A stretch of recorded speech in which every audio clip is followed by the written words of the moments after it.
Halo semuanya, Assalamualaikum warahmatullahi wabarakatuh. Salam sejahtera bagi kita semuanya. Berjumpa lagi dengan saya Haris, tentunya masih di channel YouTube Ahmad Haris Effendi playlist info bansos. Bapak ibu sekalian, sebenarnya yang paling penting terkait pencairan bansos itu bukan kapan cairnya, tapi pada tahap 2 ini sebenarnya yang paling penting itu apakah nantinya bantuan Anda itu masih cair atau tidak. Kebanyakan penerima bansos tidak menyadari akan hal itu dan fokus kepada kapan cairnya, kok nggak dicairkan, lelet, dan sebagainya, dan sebagainya.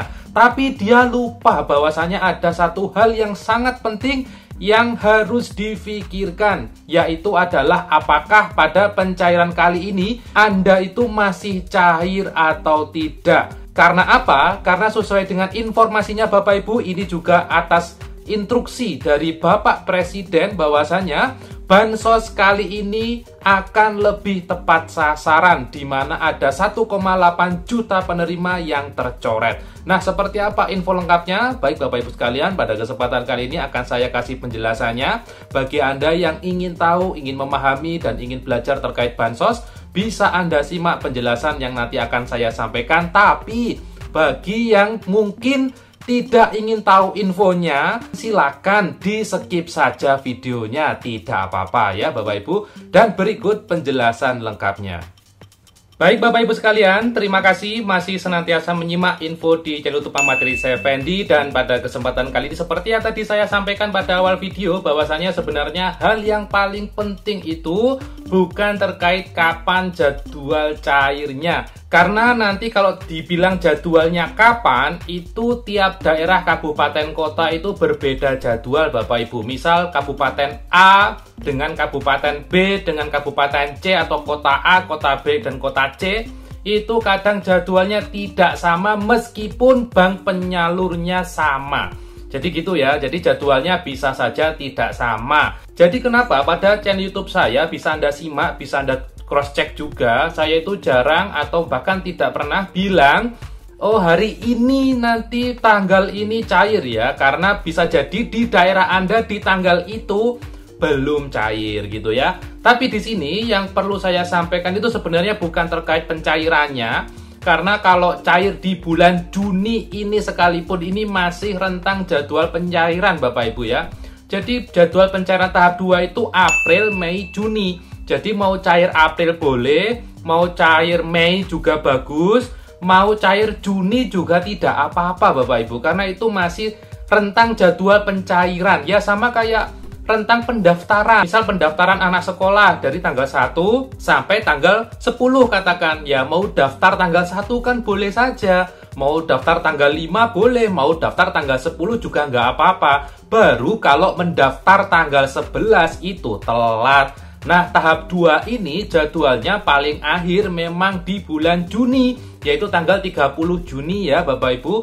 Jadi mau cair tanggal 10 Juni, 11 Juni, 15 Juni tidak masalah. Cair Mei juga tidak masalah. Kalau cair di bulan Juli, nah itu baru yang telat, itu yang namanya lelet atau telat yaitu ya. Nah, ini harus Bapak Ibu pahami Bapak Ibu ya. Terserah nanti jenengan mau memahami ini atau bagaimana silakan. Toh ini sifatnya bantuan sosial Bapak Ibu ya. Sifatnya bantuan bukan gajian Bapak Ibu ya. Kecuali kalau itu adalah gajian, Anda sudah kerja, yaitu kewajibannya ya. Jadi antara hak dan kewajiban harus sama ya. Jadi pertama Anda melaksanakan kewajiban yaitu kerja, dan Anda berhak menerima gaji yaitu upahnya itu ya. Nah kalau bansos kan beda Bapak Ibu, Anda tidak kerja kan ya ke negara, tiba-tiba negara memberikan bantuan kepada Anda, tapi ada syaratnya Bapak Ibu. Jadi bantuan itu tidak diberikan secara cuma-cuma.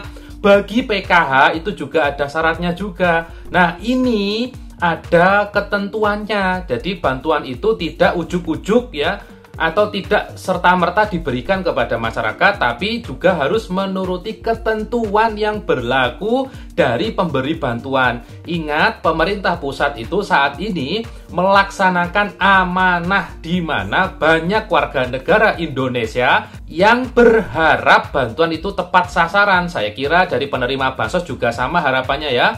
Jadi agar bantuan itu tepat sasaran ya. Banyak di media sosial, di semuanya di berita itu berharap yang sama, bantuan sosial bisa lebih tepat sasaran. Caranya bagaimana? Ya caranya data penerimanya harus diupdate, dimutakhirkan. Maka dari itu Bapak Ibu, kemarin bulan Maret, April itu sesuai instruksi dari Bapak Presiden ya, bukan menteri lagi ya. Bapak Presiden menginstruksikan nanti data yang akan menjadi acuan penerima bansos itu pakai DTSEN, sehingga dilakukanlah proses pemutakhiran data serentak se-Indonesia. Dari 2 bulan itu sudah ada jutaan data yang dimutakhirkan. Petugas Kementerian Sosial sudah datang ke rumah door to door. Tidak hanya foto rumah Bapak Ibu, tapi yang ditanyakan di aplikasi itu banyak, mulai dari gajinya berapa, kerja apa, punya apa saja, dilihat dalam rumahnya, dilihat dapurnya ya,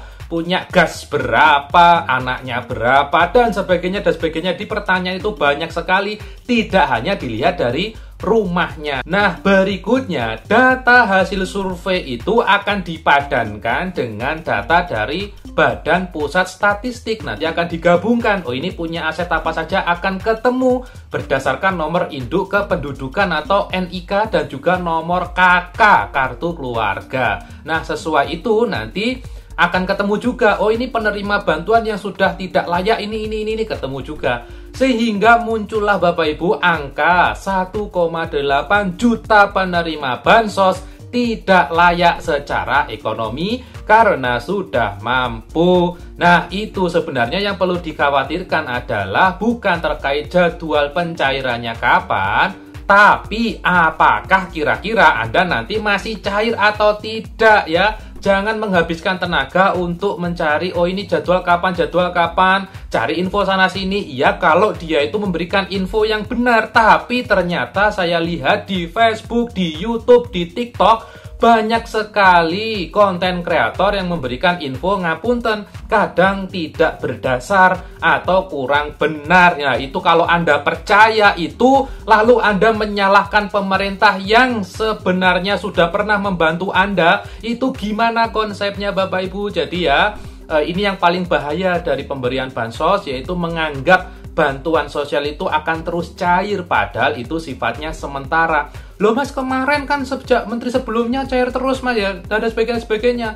Nah, itu saat itu ada COVID Bapak Ibu. Anda perlu ingat kemarin ada COVID-19, tujuannya yaitu untuk pemulihan ekonomi. Sekarang fokusnya dari pemberian bansos adalah lebih tepat sasaran dan pemberdayaan. Ini bagus loh Bapak Ibu ya. Ini harapan semua masyarakat Indonesia agar yang sudah mampu tercoret, agar yang belum dapat alias yang secara ekonomi masih di bawah rata-rata, sangat miskin tapi belum dapat bansos, bisa dapat dengan adanya apa ya? Dengan adanya data tunggal sosial dan ekonomi nasional. Jadi saya ulangi, Maret April kemarin masih survei, bulan Mei datanya diolah, Juni disalurkan, dan pada penyaluran Juni ini tidak telat karena tahap 2 ini rentang jadwalnya yang tadi saya sampaikan ya, yaitu April, Mei, Juni. Mau cair April boleh, cair Mei boleh, cair Juni tidak apa-apa. Jadi jangan dikhawatirkan itu. Yang perlu dikhawatirkan nanti Anda cair atau tidak. Karena berdasarkan data itu yang tercoret ada 1,8 juta penerima,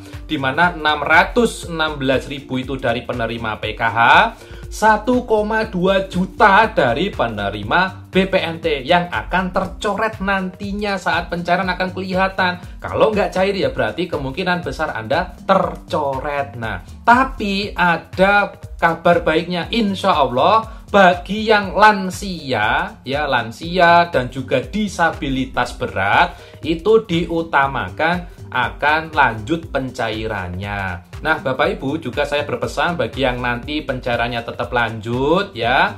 Kan ada kabar nanti bansos akan 5 tahun dan sebagainya. Misal nanti bantuan Anda masih lanjut di tahap 2, pergunakan dengan sebaik mungkin. Misal masih mampu untuk membuka usaha kecil-kecilan, ya dibuka usahanya. Misal perlu bantuan, Anda punya pendamping bansos, misal ya, Anda konsultasi ke pendamping untuk membuka usaha, bagaimana cari modalnya dan sebagainya, karena memang tujuannya adalah merubah pola pikir agar lebih produktif, lebih sejahtera. Karena nggak selamanya loh ada bansos ya Bapak Ibu. Dan juga dana bansos itu kalau di rata-rata itu sangat kecil nilainya, belum cukup. Harapan saya dengan adanya video ini, saya juga mendoakan mudah-mudahan nanti ke depan Anda tidak tergantung akan bansos, malah menjadi pemberi bansos kepada tetangga-tetangga Anda. Yang artinya saya juga mendoakan mudah-mudahan bagi yang masih sehat, masih produktif, bisa membuka usaha dan bisa sukses lancar usahanya, dan Anda bisa menjadi warga negara yang sejahtera. Amin, gitu ya.